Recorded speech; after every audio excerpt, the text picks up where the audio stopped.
going to basically talk about the business of e-commerce, what types of e-commerce there are, what models of e-commerce there are, which one even works best, which one you should try. And basically, we're going to go through a checklist. So the e-commerce business checklist. First of all is products. When you talk about e-commerce, there are these three main points that you have to sort of figure out. E-commerce really doesn't have a formula to it. There's a system to it, but there is no formula to it. The system is basically the product you're selling. Where do you get the product? Are you manufacturing the product yourself? Are you getting the product from a supplier? What is the relationship with you and the supplier? Are you allowed to sell the product in your name? And then the order process. Now, the order process is where the different e-commerce models come in. So for the sake of this webinar, the exact model we're going to be talking about is private labeling. Private labeling basically is taking a product that is already done and manufactured by a certain manufacturer, taking the content of the product and then marketing the product under your own private name. Now, where would you sell? Usually when you talk about e-commerce, everybody is thinking creating your own website, putting the product there and selling.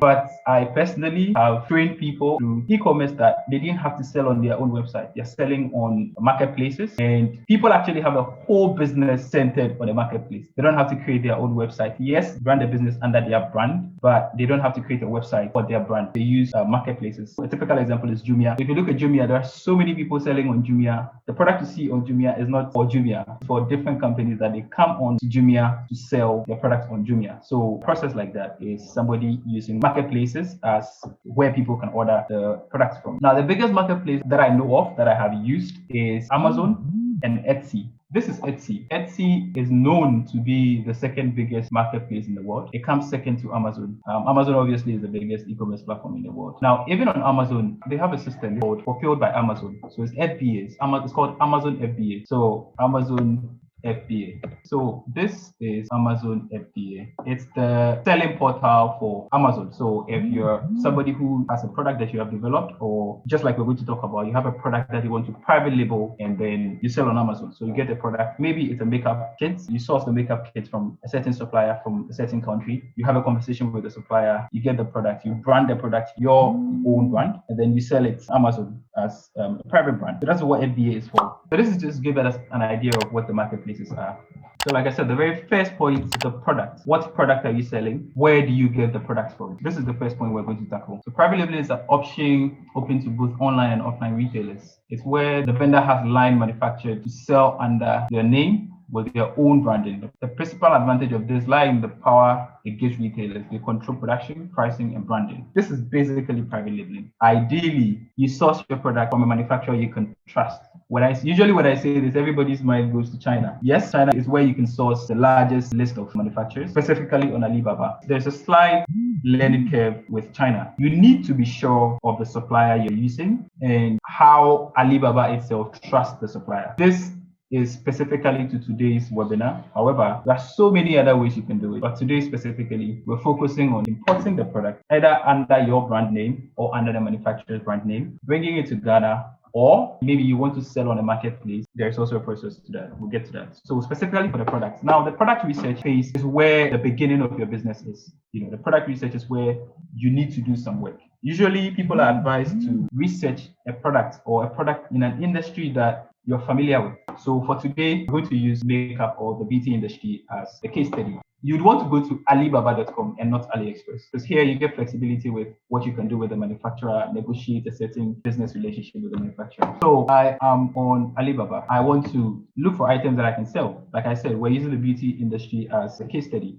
I want to sell makeup products. Remember, I mentioned that the model we're testing today is private labeling. And so whenever you're searching, you'd want to add that to your search query. So we're going to search for private label makeup product, and it'll give you a variety of products you can choose from. So here you find people spending like 6 months or 4 months on the product research phase, because you get so many options, you don't know which one you should trust, or you don't even know which one you should go with. But I'll show you how you can easily filter through the results you get and which ones you should go with and all of that. When you get your result like this, on the left-hand side, the first one you'd want to go for is trade assurance. What basically does is, so Alibaba as a business take the pain to go through the verification phase with the suppliers.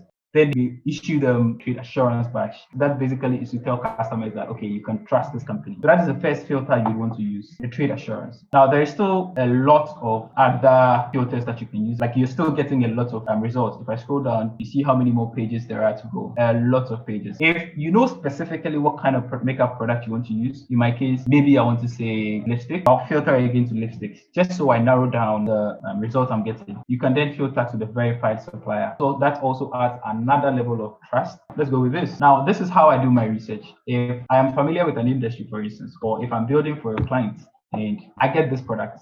So you see, there are different price points that they mark this product up to. If you're buying 1 to 9 cases of it, there's how much it costs. If you're buying 10 to 100 cases of it, there's how much it costs. If you're buying 100 to 1,000, there's how much it costs. If you're buying anything over 1,000, there's also how much it costs. Once you get the product that the person is selling, and mind you, we have used all these filters, all these 2 filters, and so we trust the manufacturer, right? So once you get that manufacturer and you trust the manufacturer, what you want to do is contact the supplier. And obviously, you need an Alibaba account to be able to do this. When you go to contact the supplier, this is the page that comes. You get the supplier information, the product that you try to contact the supplier from is added to the whole conversation. And then you can type in your query. Again, remember, you're trying to private label this product. So you're going to ask the supplier if they do packaging. That is, if they do packaging, you would want the supplier to do your packaging for you. So please take note of that. If you ask the supplier and they say, yes, they do packaging, the best thing is to let them do the packaging for you so that you will receive your product when it's completely done with your own logo, with your own, everything. You're also going to ask about standards,